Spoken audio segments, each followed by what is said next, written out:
Hey world, 9 minutes motivation at 9 a.m. is inspired by me and sponsored by happy customers. Happy customers keeps your customers happy. I am Deepak here and my life is beautiful and stay on top of the world because I work as worship. So yesterday was Guru Nanak Jayanti, the saint from Sikhism.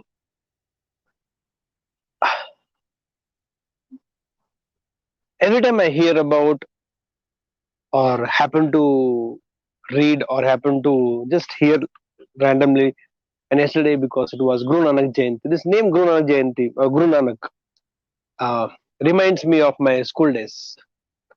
Uh, Very vaguely, I remember, but a very small episode, or I won't even say episode, a small incident of Guru Nanak, I remember. And it was my first spiritual liberation as a child. Today, I can coin it, I can term it, I can conceptualize the whole thing properly. But if ever I had a first spiritual liberation in terms of knowledge, I think I got it from Guru Nanak. So there is to be this one chapter in our school in Hindi subject. I don't know which standard it was, none doesn't matter. And they're written about Guru Nanak's life. So how as a child he was so inclined towards always giving, taking from the house and giving it to the people who need it, needy people, poor people, struggling people, and also go and help them out. Always be in the touch of saintly people, all saints who will walk through this village, and always sit in the discourses. And that was his Sangam Sharanam Gachami, so that was his Sangam. And eventually, of course, he grew up into a spiritual saint, a spiritual leader of Sikhism. In Sikhism, there is this one incident that has been mentioned in that story, which was a big eye opener and big liberation for me. It seems when Guru Nanak disappeared for some time from his house, and after a long time, years later, as a grown up, spiritually evolved, spiritually liberated saint, when he comes back as a fakir, okay, as in just like a fakir. That time he's not been very famous the way he is right now, not revered as the way he's revered right now. So it seems that early morning, the priest of the temple, Shiva temple, I suppose, comes and opens the door, and he sees that open the door means it is open only, but just opens the door. He sees this fakir is sleeping, keeping his feet on the shivling. He's very angry, very furious. How can you keep your feet at the Lord's idol or the symbol of Lord Shiva, that is Shivlingam? And the Guru Nanak very peacefully continued to keep relaxing and sleeping. He said, I'm very tired. If you have problem with me keeping my leg at the feet of, or my feet at the head of Lord, we should be actually otherwise. I should actually, priest said, you should actually keep your head at the feet of the Lord. You're keeping your feet at the head of the Lord. This is such a big sin, and you will be cursed. And this, Gurana said, don't start all this lecture. Do one thing. If you think this is not right, I'm too tired to get up from here. Pick up my legs and keep in there where there is no God. There is no Shivlingam.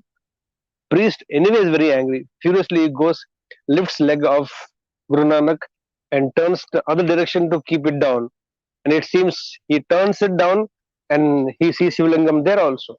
Then he turns to other side, he sees Shivlingam there also. Whichever direction he is taking the feet of Lord, feet of Guru Nanak, at that every point he's able to see, or he's only able to see a Shivlingam there.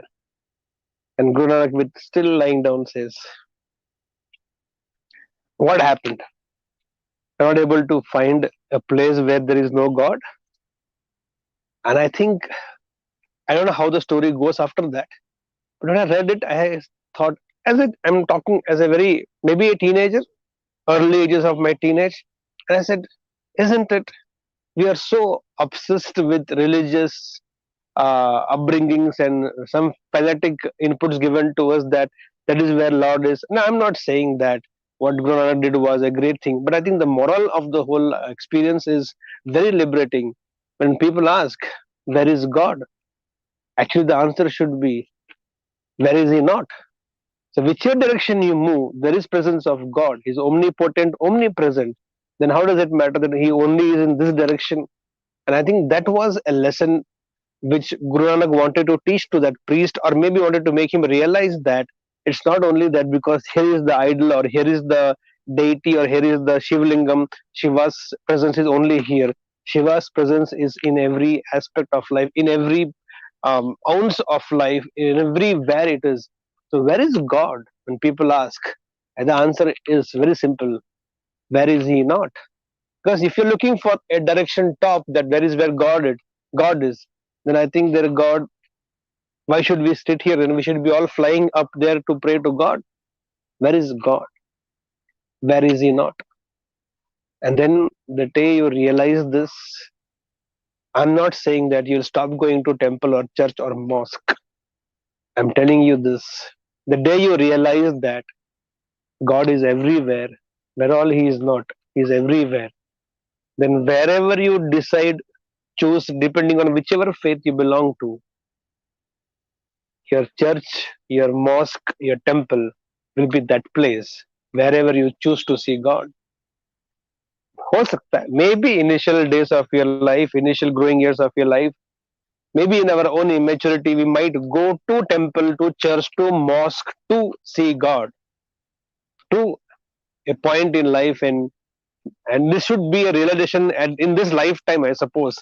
Such a liberation it can be for any one of us to reach a point where wherever you see a temple, you see a church, you see a mosque, you see this place as the abode of God, not somewhere there in Vaikuntham or in Kailasam or some loka, wherever you are. Like they say, wherever he sat and meditated, that became the temple. Bible says, your body is a temple in which God stays. See, if you have to look it with immaturity, then God is only in those places of worship. You want to see life, you want to see God and experience God in maturity, in totality, in reality, then I think He's everywhere. I think Guru Nanak was that first teacher who gave me that spiritual liberation through this knowledge that where is God? Where is He not? Everywhere. If I think that impact of that one simple incident from his life gave me liberation to see God and experience God everywhere, anywhere, anytime. I think it's a big eye opener for all of us. And from the depth of my heart, I feel so grateful for the spiritual wisdom that was not given to me in writing, in some text, but was shown to people by a demonstration, lifting his leg from here to here, and everywhere the feet were moved. Shivlingam was everywhere. Just to make you and me understand where is God, where is He not? He's everywhere. So let's feel spiritual everywhere, not only in temple, church, or mosque, or a place of worship, everywhere. With this belief, let's start the day. Here we go.